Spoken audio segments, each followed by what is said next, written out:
Perform, nigga. Fucking perform, man. That's the crux. That's the main idea of this video. Main idea of this commentary. I'm gonna break it down. Have some notes here. Have a little small Twitter interaction, which in a rare case actually came out positive. And just want to really touch on, like I said, that whole discourse about being performative.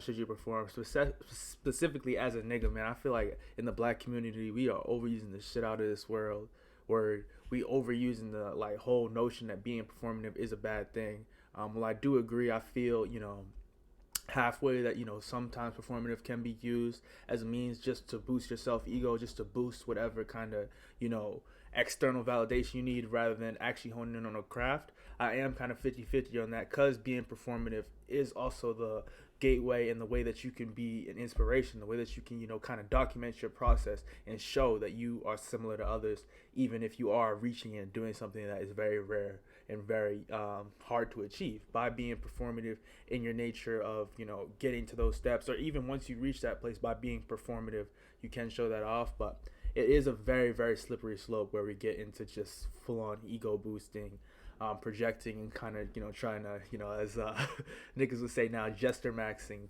trying to pop your shit on niggas. So let me get into this tweet first, and then I'll go into a couple more examples if I had time. But oh yeah, so he actually deleted the original tweet,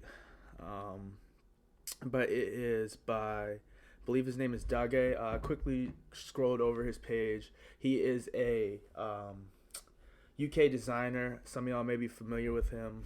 Let me see if I can actually get his page on IG, just to show y'all some shit to give him context. But basically, the entire discourse was kind of started by him. Let me see, is this him? No, whatever, fuck it. I can't find his IG, but he is, like I said, a UK designer. Seems from just at least the look of his IG, I don't know him personally, looks like he's doing pretty well in the design space. Has a couple of collabs, brick and mortar pieces in the store, and looks like his brand is somewhat selling. So his initial comment and initial tweet on kind of the whole situation with Kai Cenat recently, as most people know, he's started his brand Vivette after a long, illustrious streaming career. Didn't fully say he's retiring, but obviously his shift has focused towards that. Has dropped, his video series, kind of documenting and showing the process of, learning everything in design.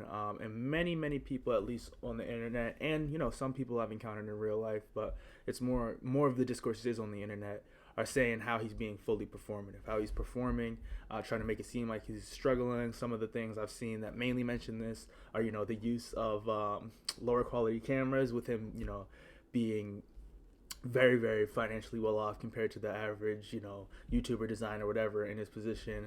The wired headphones. Even some people are criticizing, the public reading and the display of him, obtaining knowledge. As a lot of people, it seems like the sentiment is they feel like he's strictly doing this for the attention, for people, to feel and kind of attribute a novelty to his brand that isn't authentic.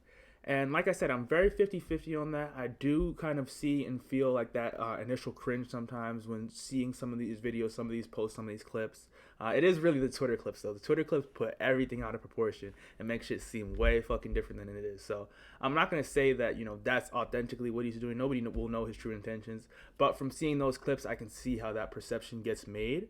However, when I dove into actually, when I was working on a personal project, actually sewing, I'm into design, kind of trying to learn a similar process to him, learning sewing, learning how to, how clothes, how garments are made, different fabric grades, while also being experimental with it. Was watching just, let me actually see if I can put it up from Kai's mind.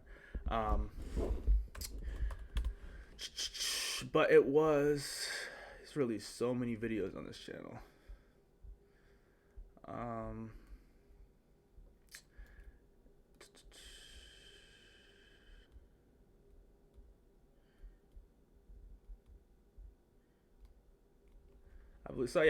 was binge watching a couple of these because they're short, but I believe it was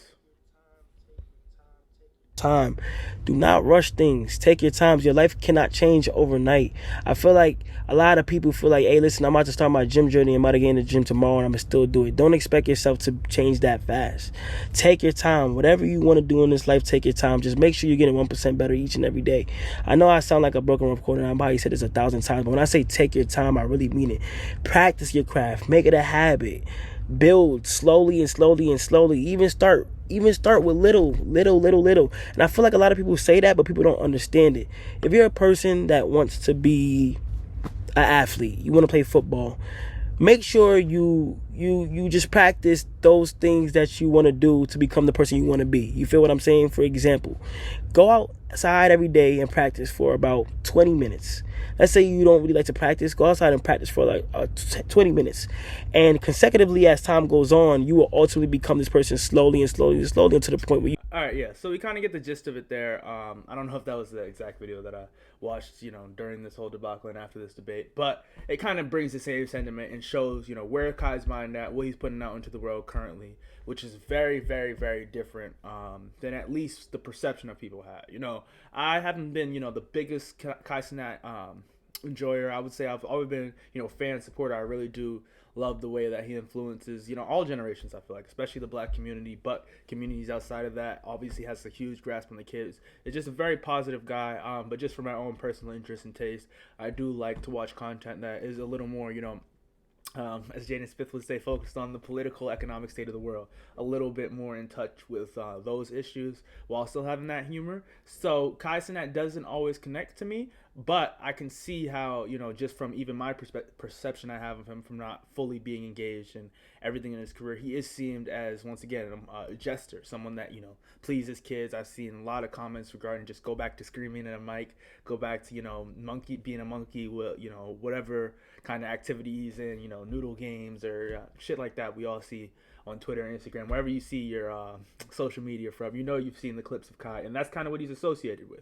But once I started hearing videos like that, hearing him speak like that, I was like, damn, like this is inspirational. This is what people need to hear.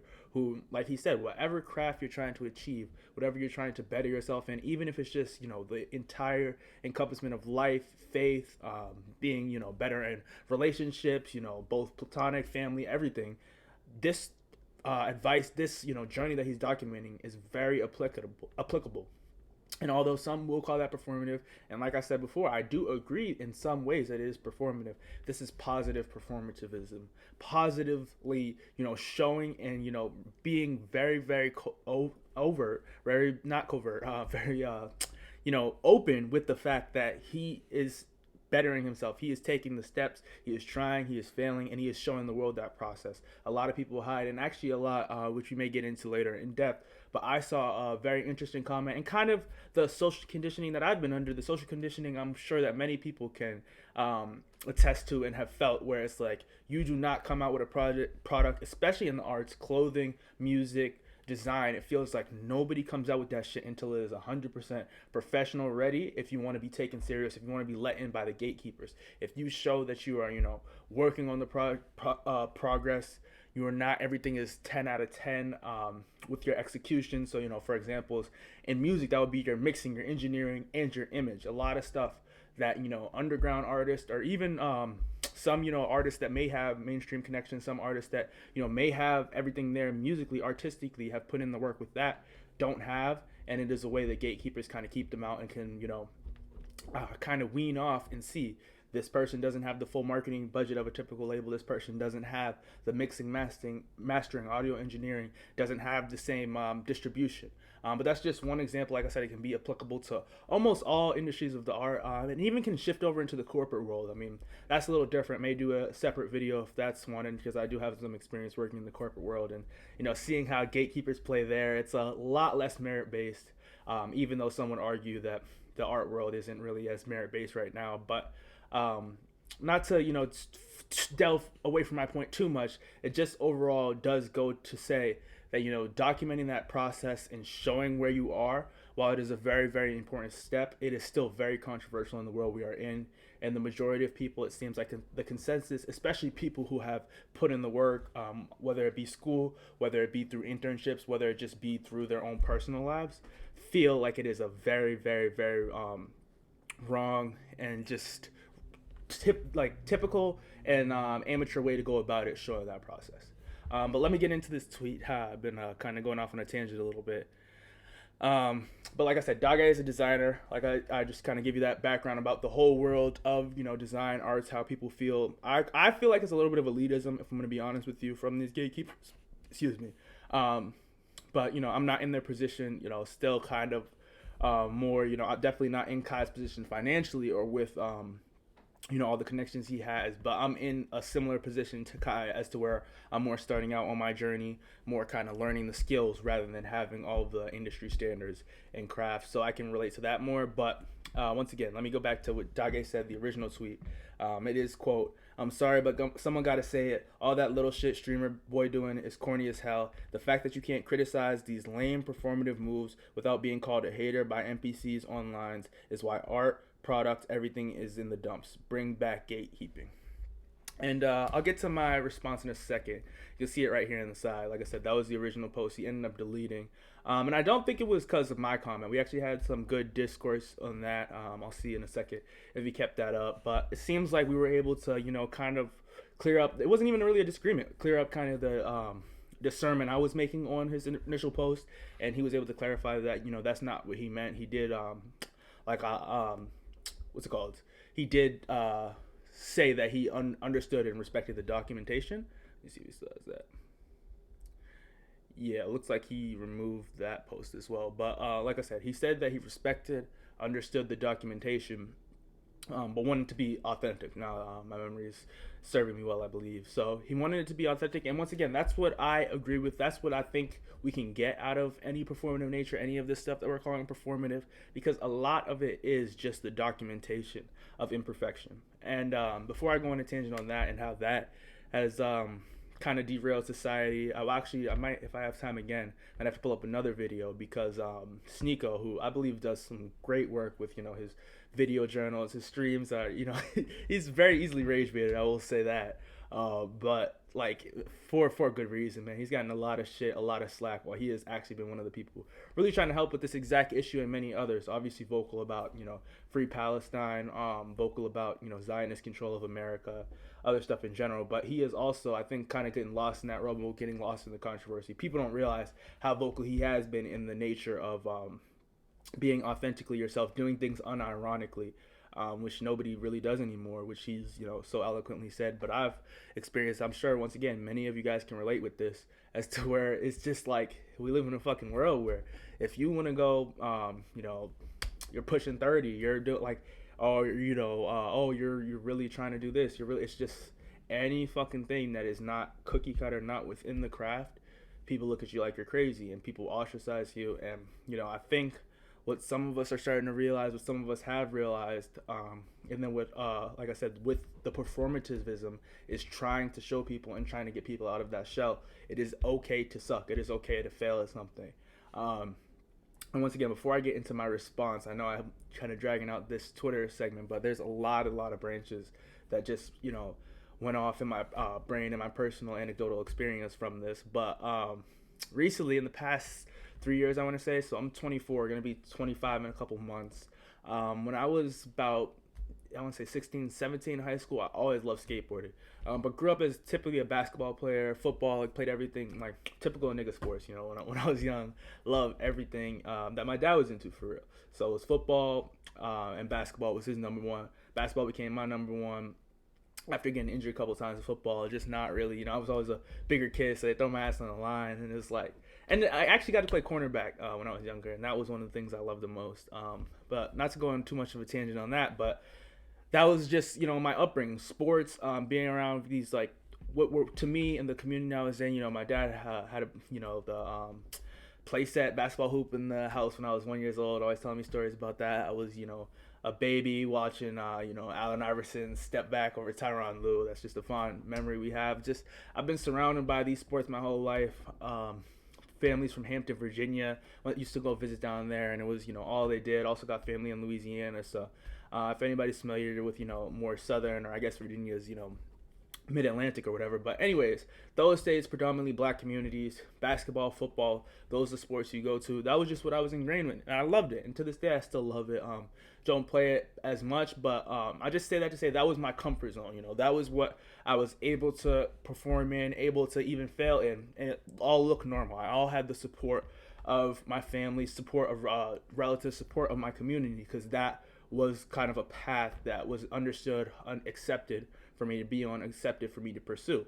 But when I was about 16, 17, I'm not going to get into the full story. Once again, anybody let me know if any of this is resonating. Anybody does want to hear more in depth about, these specific points, these specific experience I had in my life. But when I was about 16, 17, roughly, junior in high school, had kind of a, difficult time in school. Wasn't really fully engaged in school. So that kind of, not getting away from the game, but that kind of hindered my ability to fully play on the varsity basketball team. I was academically ineligible for my sophomore year, and even for my freshman year, I was able to play the second half of the year because they made commissions. But for the first 2 years, those premier years for getting acclimated into a high school basketball program, I really wasn't able to get into that, and that kind of created a huge identity crisis for me, identity shift. Because like I said, I was still very engaged in basketball. It was pretty much the only thing I did outside of casually being into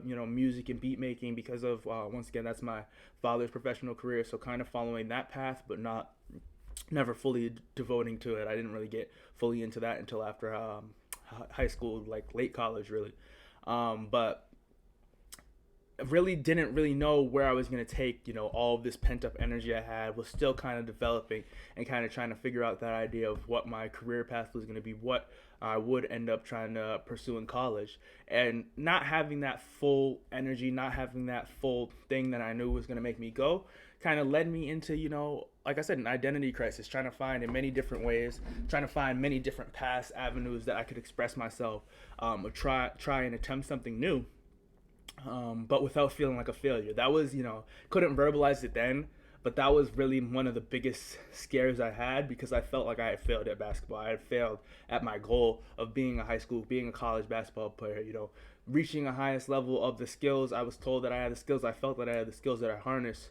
And a lot of that was due to, lack of confidence. I mean, I remember many times when I did eventually get to play on junior. I played freshman year, like I said, half the year. I actually ended up having a pretty good season. It's freshman ball, so not it's not if any guys are basketball players, freshman ball is viewed as like the lowest level of anything. It's literally freshman against freshman. So the my junior year, I was on the JV team, because like I said, I missed a lot my whole sophomore year not being able to play. Came back to the program, and even that, when I remember being in the meeting, being told I was on the JV team as a junior, just was very relieved and happy to make some team. But in the back of my head, I was like, "Fuck, this is fucking embarrassing, man. This shit is like, it's lowering me, lowering my status, lowering the social hierarchies, how shit works in high school." And just that whole season, from putting on the JV jersey, seeing freshmen on the varsity team, overall feeling my status was below my peers, fucked me up in the head. I couldn't make fucking layups. I was a starting center and was very timid. Was very like I said, I had the skills. And that was kind of some of the frustration too with my teammates, with my coaches. They knew me around the community. They had seen me playing, from growing up, from playing in open gyms, from playing. I was a avid street baller. So all of them knew me from playing at the courts. They were like, at the courts, you don't do this shit. You make every layup. I was a mid range assassin. Like, you be on your mid range shit, but in the games, it was not there. And from having some reflection, and like I said, to bring it back, I know it seems like another tangent, but it is all going back to this performative nature. I'm seeing that is what I was afraid of. I was afraid of being on the JV team and looking like I'm actually giving it my all and still failing. So I was like, subconsciously, I said, I would rather, put in this sub effort, look unsure of myself and fail, because at least it looks like something's going on. At least it looks like I'm not trying. At least it looks like I'm not, fully putting my all into it and failing. And looking back, I see, obviously, I'm 17 years old, 16, I think, actually, the start of the season. But looking back, obviously, hindsight's 2020, so I see how terrible of a decision that I wouldn't even say terrible decision because obviously I've learned from it, able to reflect it, brought me on the path I'm currently on. But how detrimental that is to the youth is actually what I should say, and how that just really, really affects so many people that you never get to verbalize it. You never are able to really even understand it in the moment. All you just feel is, why can't I perform? Is it the pressure? You really do feel like it is you. I remember internalizing it so much in that time, being like, maybe I just don't have the skills. I don't know what it is. I can do everything in private, but once I'm under that pressure, once I'm, in that moment, I'm not able to perform. But like I said, from going through that, even like I said, slightly before that, when I was finding my own identity, realizing that team sports, basketball really wasn't going to be the future for me. Although I still love the sport, and currently love the sport, it's always a part of my life. I kind of went more into a reclusive path. I've always been kind of more of a reclusive person.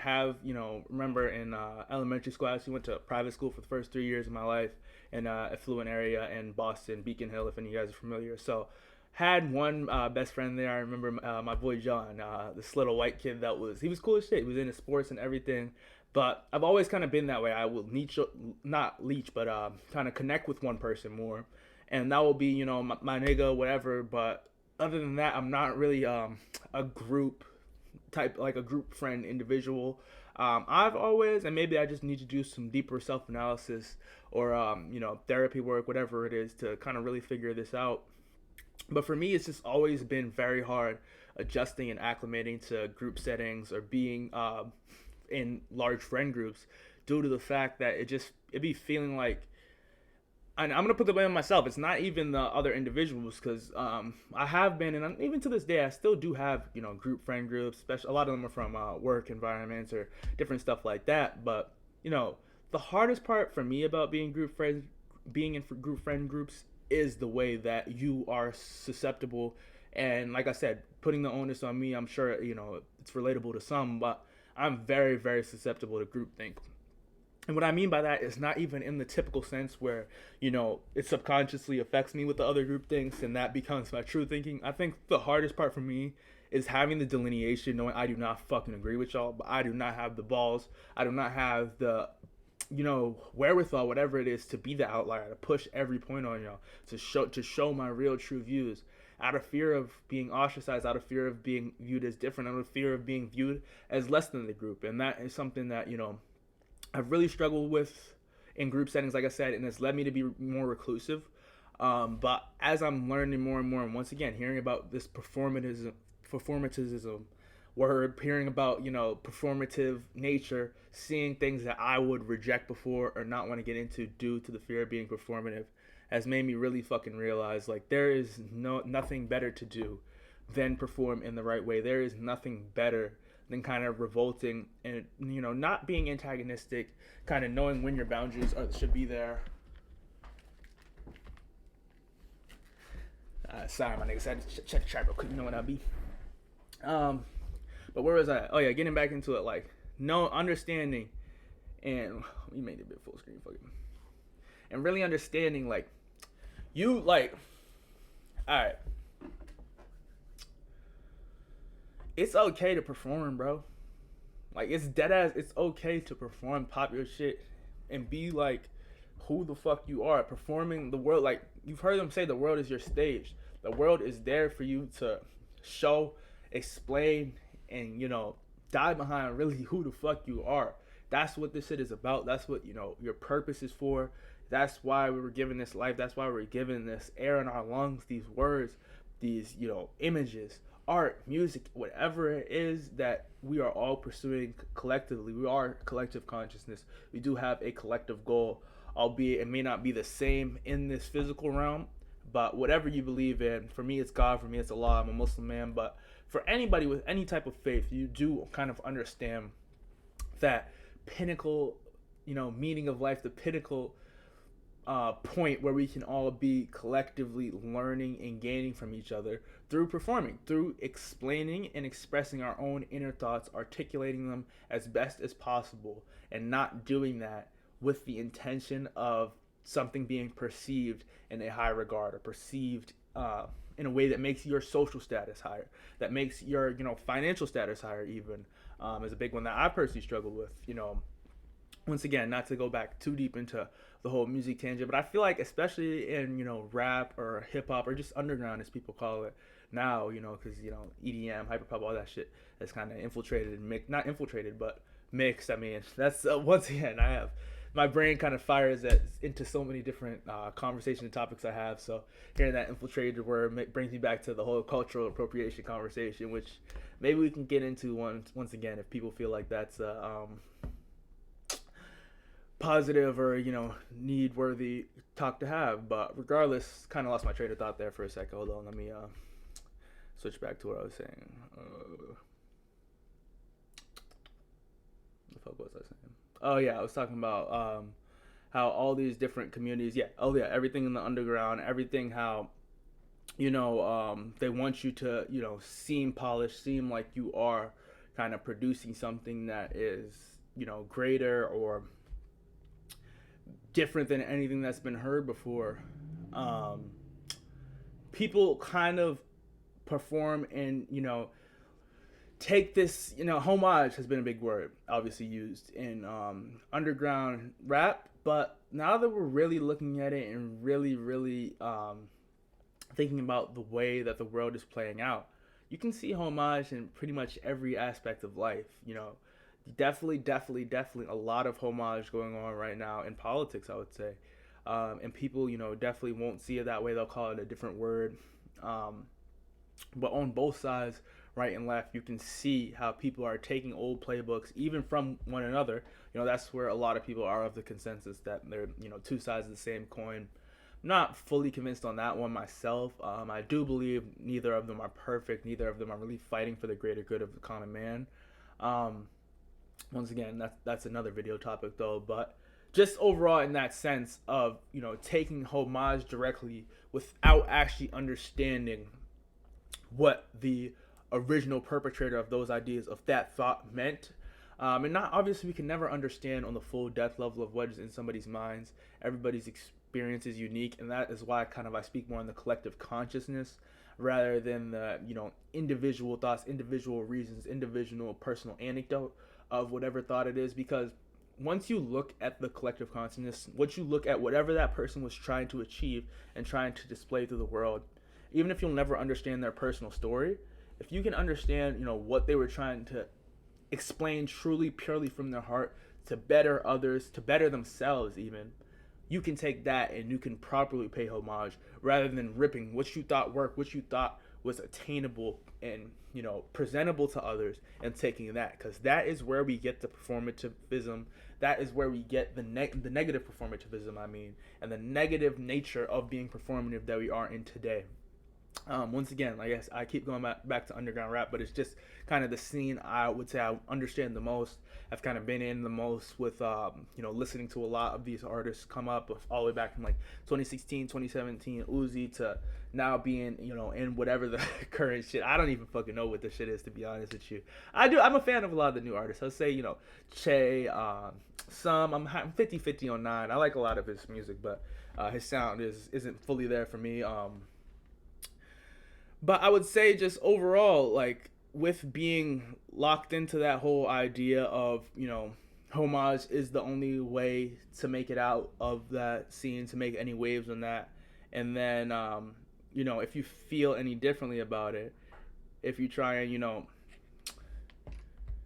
be about something different, it's very hard to make waves, very hard for people to even understand that. So I do see why a lot of these artists are trapped. But once again, just going back to those specific examples, Nine Vicious and Che, you can see the way that Che pays homage compared to Nine Vicious. Once again, I'm not comparing either artist for their subjective, betterness or better quality of music. Because once again, I do believe they both make very high quality music. In my personal opinion, if you are asking that, I would say I personally resonate with Che's music a little bit more, just because that's always been my personal taste. More emphasis on melodic aspects, more emphasis on song structure, beat selection, and clever wordplay, but not over explaining yourself, and still kind of having that overall mystique image sound cohesion.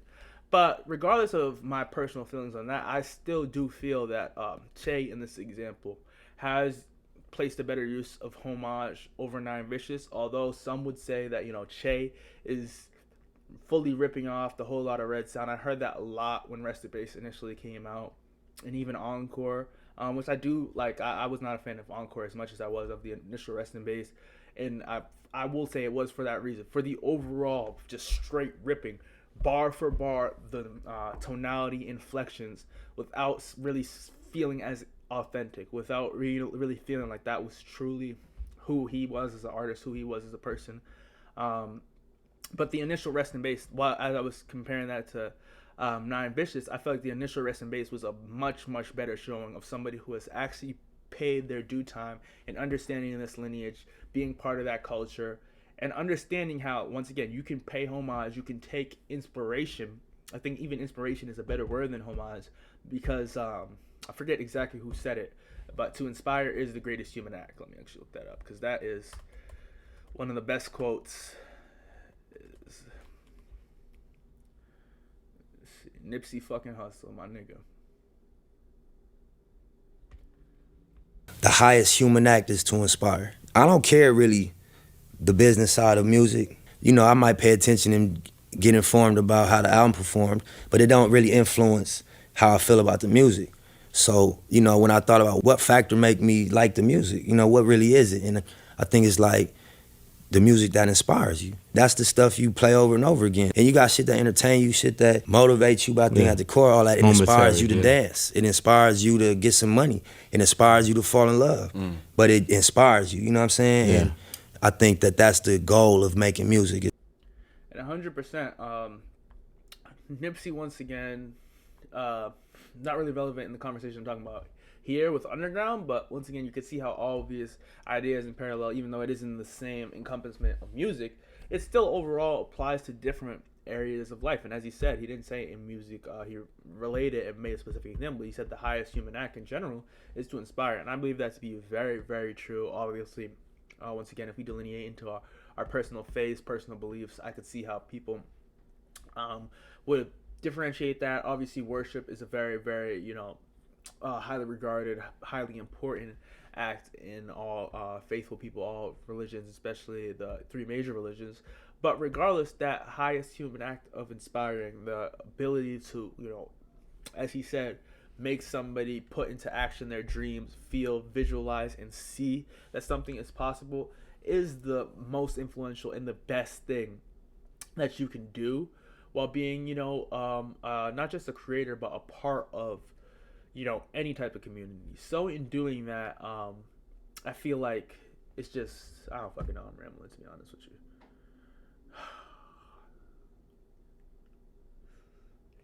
This shit is fun though. I said it's really fun actually, just talking to a fucking camera. I think I could do this shit. I think I could actually do this shit, man.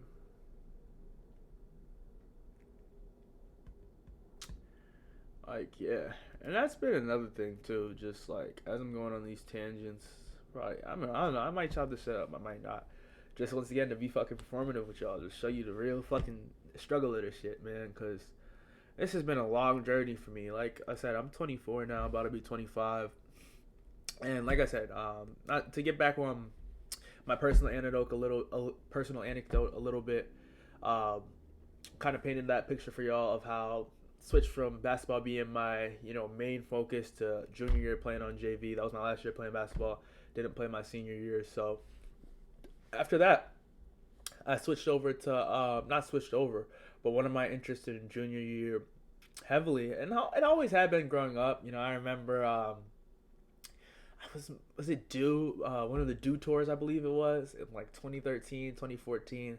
My dad had got some tickets, and we saw fucking Ryan Sheckler fucking rip some shit at Dew tour. And I didn't know shit about skating, but I was like, this shit is so fucking cool. But once again, I was a basketball player. I think I was still playing a little football at that time. And my parents were always, very behind and very supportive of, sports they do. Black sports, nigga sports. But if you want to go do some action shit, my parents were like, you're not getting hurt. Like, hell no. We're not, paying for you to go break a fucking bone. So It wasn't until my 16th birthday I remember begging my mom, "Oh fucking, I want a skateboard. I want a skateboard." So I got a blind complete skateboard, 7.5, which I didn't know fucking shit about sizing. Just a fucking Scientologist ass nigga. What's the nigga's name? Aaron fucking Cairo, bro. And shout out Braille Skateboard. I know they're going through a lot of shit right now. I don't really know what's going on with the whole Scientology shit. Well, I have seen some shit that Aaron is he funnels everything to Scientology. I don't know how true that is. I don't actually really know the full evils of Scientology as people claim, other than obviously it is shirk. It is what's it called? Just some. I don't even want to use the cult world, but a lot of people call it a cult. But even with that, playing into what happened to him, he was still a very like performative person, as people would say, of somebody who in the skate world I've heard and seen, especially as more I've gotten into it, and I'll get to that in a second. That's kind of where this anecdote's leading, but he's somebody, and he is the epitome of who people would call not necessarily a poser, but the skate community. And once again, a lot of communities, a lot of artistic communities, a lot of shit that is hard as fuck to get into. You have to suck at a while for it to be good at it. People hate when you show that process, when you kind of glorify that process, make that process seem okay, for whatever reason it is. I feel like it is somewhat a lot of projection, whether it be, and people always think projection is negative projection, or projecting because you're not able to do something. But also in this sense, I've seen a lot of projection that comes from people that have the skills, have the ability to do something, but had to put in the work for that and weren't afforded kind of the same I don't even know what's the best word for it, but kind of appreciation, patience, I guess, would be very applicable here, because it's kind of like that whole scenario where you have a parent that was or even siblings. It happens a lot. Luckily it didn't really happen too much in my family. I have 2 younger siblings, but we all were kind of dealt the same hand, 2 and 5 years apart in age, so we all kind of grew up together, with obviously some differences. But I've seen it a lot in some of my friends' families, even kind of with my own parents, as to where there's some resentment that builds up if you had to struggle through something. There's some resentment that builds up if your parents were harder on you. If this community was harder on you. Even playing basketball growing up, like I said, I was very into street ball. I remember the fucking resentment, the nerve, and for a fucking 12-year-old to come down to this court, nigga. And my dad even tells me stories to this day. If who's 12, you 13, they go down to the court. And niggas will throw your ball over the fucking the other field. They get the fuck out of here. They chase your ass down, and it's like, I understand where people are coming from. Where I had to fucking work for this shit. You think you're just gonna show up day one, and somebody's gonna hold your hand, and somebody's gonna be like, look, it's okay to suck. You can get better and better each day. And it's like, that's where I'm 50-50 and really do understand and do appreciate the sentiment that people are trying to get over with that. And a lot of people think it's just hating, think it's just, like I said, projecting in the negative sense, and they want you to go through that struggle. But I've also learned from personally going through it, and from also seeing the effects and the greatness that can produce, when controlled, and when done from not an actual place of bitter projection, not an actual place of the person kind of trying to hold you back to their level, but from kind of instilling and giving you the confines and the rigor that was instilled in them to get better at their craft. Once you put those safeguards in properly, and once you like I said, mix with the performative nature, mix with it's okay to be a beginner, but also kind of have that standard of we're not gonna praise mediocrity. That is where you kind of find the full balance in the full way of reaching your highest human act, inspiring. So let me finish this tweet. Might go on a whole different video on inspiration, because I'm really honestly feeling some right now. Like I said, after being in a rut, after going through a lot of shit. But before I finish the tweet, let me finish that personal anecdote too, because I think it does apply here, on how, like I said, I switched over from being kind of not even being told verbatim, but overall having the vibe that this is the lane you're supposed to go in. If you delineate from this lane, we're not going to stop you, but we're not going to support you. And that, especially to a 16, 17-year-old, somebody that's very fresh in the brain, very trying to find their identity, that can be, and that was very debilitating to me, So I began my skating journey. Like I said, I tried to skate, but I fucking sucked at the shit. Couldn't even ride my board on the street. Couldn't even ride off a small curb. Remember I got skate trainers and fucking couldn't even ollie with them shits. That looking back, it was probably due to the fact I was like in 16, 17. I was probably like 150, 160, like 5'10", 5'11", and still was like, no, like I couldn't make that shit work. The board was too small. I didn't have the confidence, and I damn sure did not have the confidence to ever fucking step foot in a skate park, approach skate on the streets, approach any skaters around. So it really hindered my growth, and ultimately ended up in me not permanently quitting, but I just put the board down. This was like, fuck it, I'm not made for this shit. Gonna go hoop, gonna go do whatever I'm used to. But that led me to, I would say, about, it's only almost been like 2 full years at this point. Maybe even almost leading on 3. I think it was 2023 summer. Took a family trip to Philadelphia. And if any of you guys are familiar with the area, very, very heavy skateboarding culture. What was this skate? Nocturnal skate shop. Went to this bitch in Philly.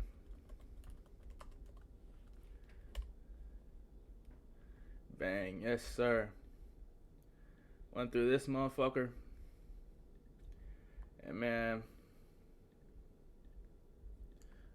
get my big ass fucking head out the way. But yeah, this is Nocturnal, man, and like, pictures don't do it justice. But this shit was just, once again, inspirational for me. Went with my sister. I think she ended up buying she bought a traffic shirt, which is actually, I have 2 traffic decks now. So once again, I don't know, I'm a sucker for these full circle moments, these signs from universe or whatever the fuck you want to call it. But I just think it's just, once again, I like to call it just the collective consciousness. Everything is connected. We all are aligned in our intentions, even if it's not the same mission. So when I went to the shop, I was very, very inspired by, just the culture, the swag. Always, like I said, fuck with skating, fuck with it. But it just, like, it sparked something in me. It reminded me who the fuck I was. Like I said, I was probably about 21, 22 at this point. Actually, yeah. Oh, no, yeah, just turned like 22. And I was like, floating in terms of what the fuck my identity was going to be. Who I thought I could be, who I thought I was, and how those two coincided. And I just walking into that skate shop, man, just looking at, I was like, man, I used to want to do this shit. Why did I stop? Why I sucked at it, and I stopped because I didn't want people to see me sucking at something. I didn't want people to see me struggling at something. And I just realized how fucking stupid that was in that moment, and how much I was hurting myself by giving a fuck if people think I suck at something, giving a fuck, and really realizing who those people are that think I suck at this, that think I can't. Nobody has ever said that shit to my face. Nobody has ever even made that notion. The people that I'm internalizing and thinking I suck are people that are too fucking scared to even try this shit. People that are trying to project is people that, are sitting on their asses and see you trying some new shit, until in their head they say, I could never fucking do that shit. So when they see you and you had that same exact thought as them, you was sitting right with them, but you got your ass up and said, fuck it, I probably am gonna suck at this shit. I probably could never do this for the first months, years of it, but I'm gonna keep fucking trying. I'm gonna fail every fucking day until I get 1% better. And that was kind of the click for me. And even to this day, I'm still in that journey. Like I said, that was about 2 years. Been skating since then. Still, I'm very, very confident riding my board. I love that shit, man. It's just my piece. It's actually been snowing, and I live in the New England area, so this shit has been fucked up for like a week or 2, man. I've been fucking fiending to get back on that board. Finally got a little bit, but the fucking salt. Anyways, it's been killing me. But I'm not perfect. I don't think I can, no flip tricks, nothing like a weak ass shove it. My ollie is rocket as fuck. Manny's the only thing I really got locked, but no nose Manny's. But 2 years, if I was comparing, and still, like, I'm not perfect. I still do feel, have upped that confidence, have upped my ability. I can go to skate parks now. I can, have a community, have some friends that I'm comfortable with that are all on different levels. All, I would say, above me. All, like, it's actually very rare that I've met somebody below me in level at skateboarding, which was also a very humbling experience from being somebody who, main community, main place was basketball, where, once again, I started at that lower level, but was able to see the steps, even though I never had success in, the high school realm. And street ball, I walked in that motherfucker like I owned it. I was running shit. There was nobody for a long period of time that could fuck with me on that court. And although that helped my confidence, I feel like it helped me, be able to find my identity at that time. I can see how that hindered my progress, and people get comfortable and stuck in that spot of running their domain and not, either trying to take that to a next level or starting over new. That's the scariest thing for a lot of people, myself included, starting over new, because it's like you don't know where it can take you. You don't know whether that failure is really going to be detrimental. But what I've been learning through this process, what I've learned is failure is only detrimental if you quit and you let it stop you. The failure itself is never detrimental to you. And in fact, especially with skateboarding, I've learned the failure has made me so much fucking better. Not being able to, ride that board, not having confidence on it and sticking with it has made it feel so much more rewarding, has made me feel so much more confident now in the fact that I have that full kind of ability, full confidence in myself to even, push the board as fast as I want to, ride the board through rough terrain, stuff that was initially very, very, very intimidating to me is due to the fact that I overcame that. But once again, that's more of a personal anecdote, but overall relates to that whole performativism and the performative nature of things, because that, once again, was a big, big fear of mine, stepping on a skateboard, being a nigga, like, I'm a quiet natured person. Once again, I like to have, I love people. I do love to have great interactions, great relationships with people, but I'm not going to seek out the attention. I'm not going to seek out to be with part of groups that I don't really belong, don't fit in. It's like, I like for things to happen naturally and, kind of to be within my own personal bubble before develop that kind of sanctity, safeness. And then if it does naturally happen that we connect, I'm all for connecting. But in skateboarding and having like a so personal sport, a sport where, so much different than, like I said, all the team sports I've done before, basketball and football are the major, but I did play a little bit of, baseball and a small bit of soccer and flag football too. Those sports are just so much more reliant and, for better or for worse, it's team sports. So, you're relying on your teammates, coaches, for the entire program, really, to decipher, develop, understand the mission, and achieve that. And you play a role in that. And yes, your role is personal. You can do skill development on your personal role. But overall, you're a cog in a machine. And there's, some... And obviously, every sport's different. And obviously, in, the major ones I play, basketball and football, your position depends a lot on what role you play, how much you can impact the game. But however it lays out, you are not in full control of your destiny, and you are not in full control of setting that goal.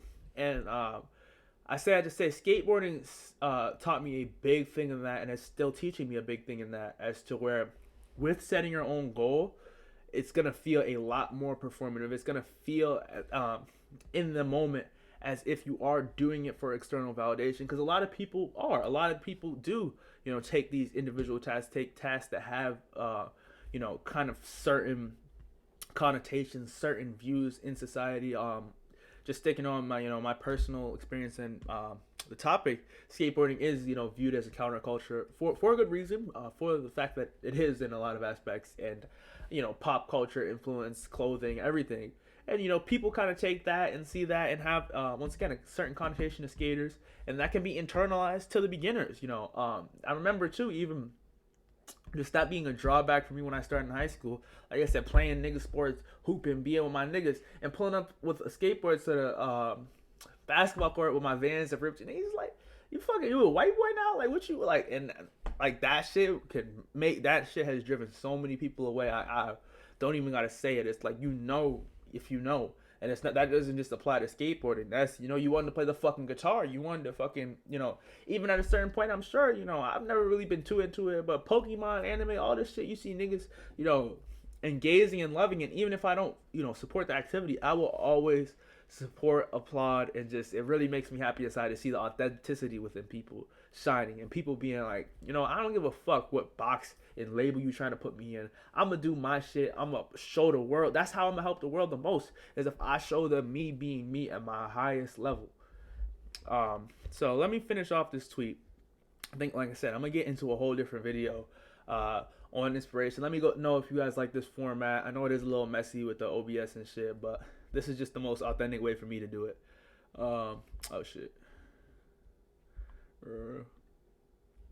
Alright, so yeah, I read the initial tweet from Doggy. Like I said, he was just overall going on. I'll read it one more time because I did go on a long tangent after that shit. But he said, "I'm sorry, but somebody gotta say it. That little shit streamer boy doing is corny as hell. The fact that you can't criticize these lame performative moves without being called a hater by NPCs online is why art, product, everything is in the dumps. Bring back gatekeeping."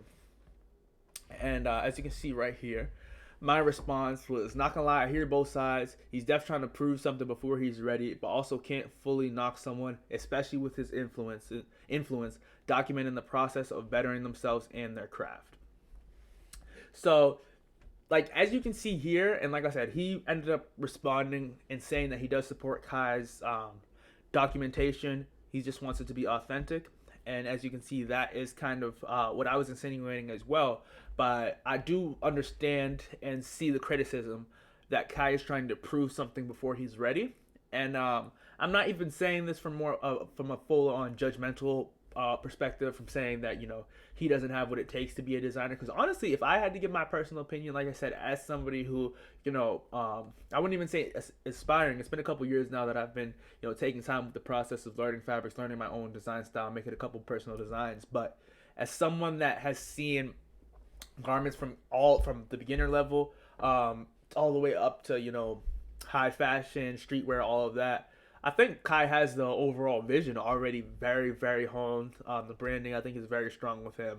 But what I think is kind of he's trying to prove something before he's ready is kind of the whole overall aspect of some of the branding, some of the the novelty of, the whole idea of a vet, even the name, which once again, I do actually think it's a great name, great concept.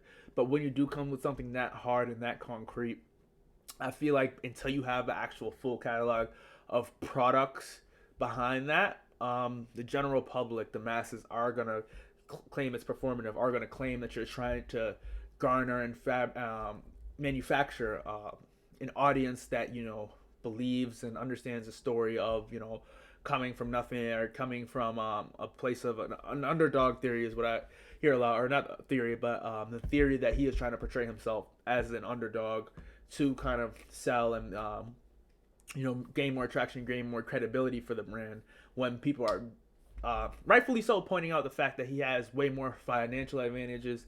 And that's not just strictly in the amount of money he has, because there's a lot of people with the money that still don't have the resources and connections he does. And that's another thing that people, I feel like, are fairly criticizing. The fact that he's going about it on Kai's mind seems like he is very much insinuating in some of these videos that he is kind of taking the time and bettering himself, doing the process alone. And he is constantly reiterating how anybody can reach that level if you do hone yourself into that craft. A lot of people think he's leaving out, and it is, I wouldn't say inauthentic, but it is a not perfect, but important delineation he should make and express to people that, not everybody is going to have the connections as him, with already knowing, Pharrell already being able to have the connections to, get into, Paris Fashion Week and be front row as you're starting out your brand, and being able to, like I said, have connections to this industry that you are aspiring to be into, that most people with just a dream in their bedroom will not have. And although I do think that's important, that's why I said you can't knock somebody with his influence for documenting that process of bettering themselves in their craft. Because although he is inauthentically, in a way, kind of pursuing this on that Kai's Mind channel, and even in some of his, X videos, or just other videos that I've seen of him, those may even be clips from Kai's Mind, but regardless of the platform, it is still kind of the same sentiment that he is overcoming doubt. Overcoming self-doubt was a big thing for him. And like I said, I commend and fully have even found some novice and help in that for myself for him expressing that.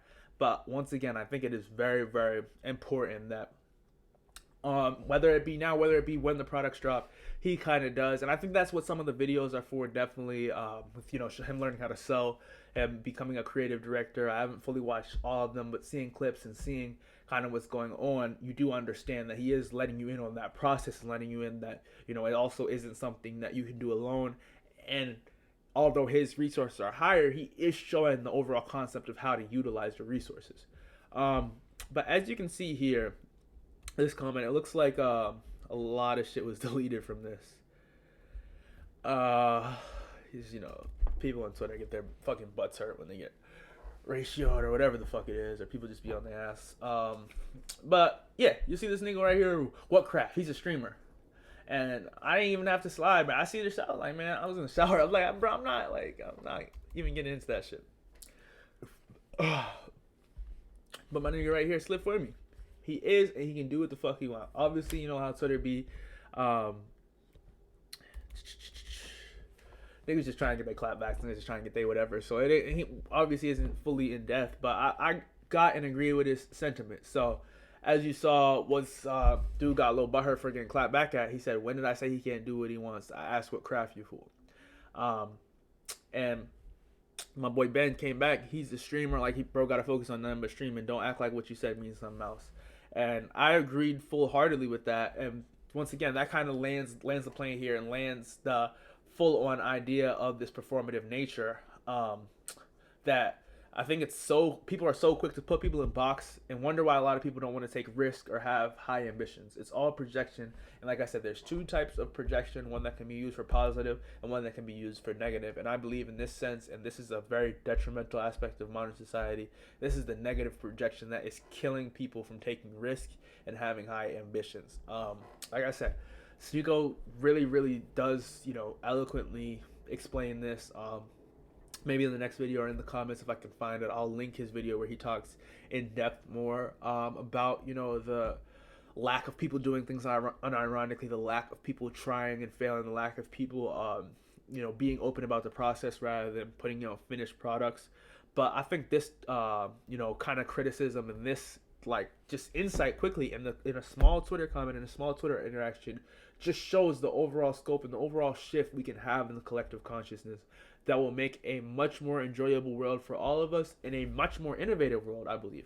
Because if we are less quick to box people into what they do, what they should be doing, based on what they have, based on who they're perceived in, we're going to have no growth. The world will stay exactly the fucking same way it is.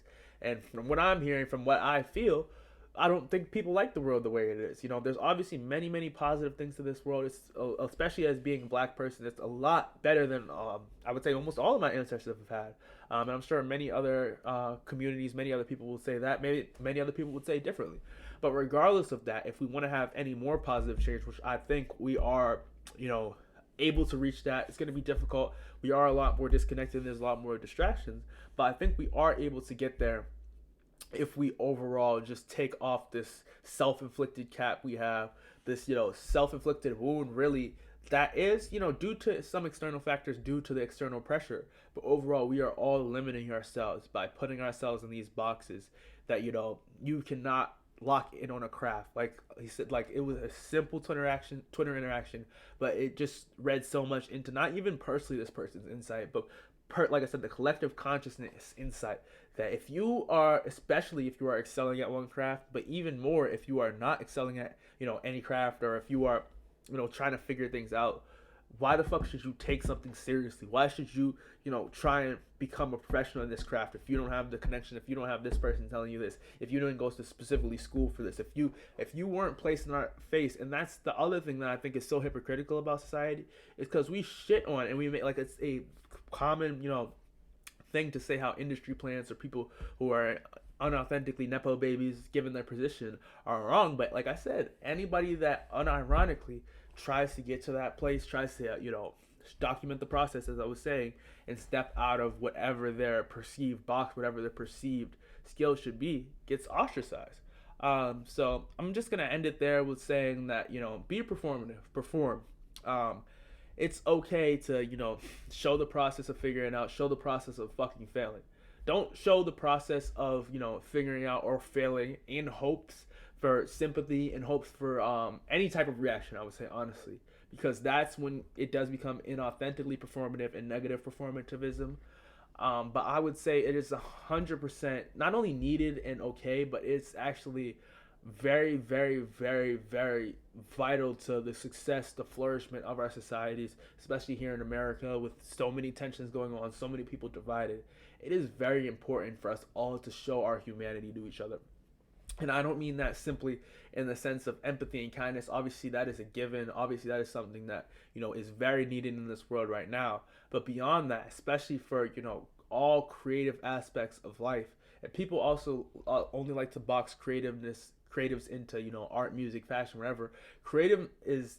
Being creative is the biggest, most important thing in our lives, in the way that we kind of move on. As I said before, from the Nipsey Hussle quote, to inspire is the highest human act. But what are you inspiring? You're inspiring creativity. And creativity is the way that we have our greatest inventions, the way that we have our greatest, medical and, scientific innovation, the way that we, architecture, the way that, even just our social life, the dynamics of everything, from restaurants, from cuisine to, third spaces. That's a big concept right now in America. Is all that's only going to be able to be reached. We're only going to be able to have a better place for all of us to live if people keep trying, expressing that they are trying, failing at it, and we collectively and as individuals see why we are failing and get better from that, 1% better each day. So I'm just here to kind of document my own personal process, and that hopefully connect with anybody like-minded or that thinks differently, and kind of see why they're at that point, or see why you agree with me, and see what we can all do to continue to change, continue to be better. My motto is there is no tomorrow, so there is no better time than right now to get it. It's not all going to come in one moment, but let's do everything we can in the current moment, the eternal now. Now is all we got. So let's just very, very, graciously, thankful to God, thankful to, whatever you believe in, harness that energy, but not take it for granted whatsoever. Not, misuse it, not tear each other down with it. Obviously, constructive criticism is always a beneficial thing, but, let's not negatively project. Let's not tear people down for achieving or reaching for things that we wish we could, because as cliche and as corny as it sounds, we all can achieve anything we put our mind to. We all can, reach and get to wherever we are striving to be. So that's it for this video. Keep performing. YT Ali on all platforms. I'm going to be posting a lot more of these type of videos, think pieces, just commentary on whatever I kind of am feeling on. But yeah, let me know if you guys have any questions, concerns, just comments on this topic. If not, I guess I'll see you on the next video.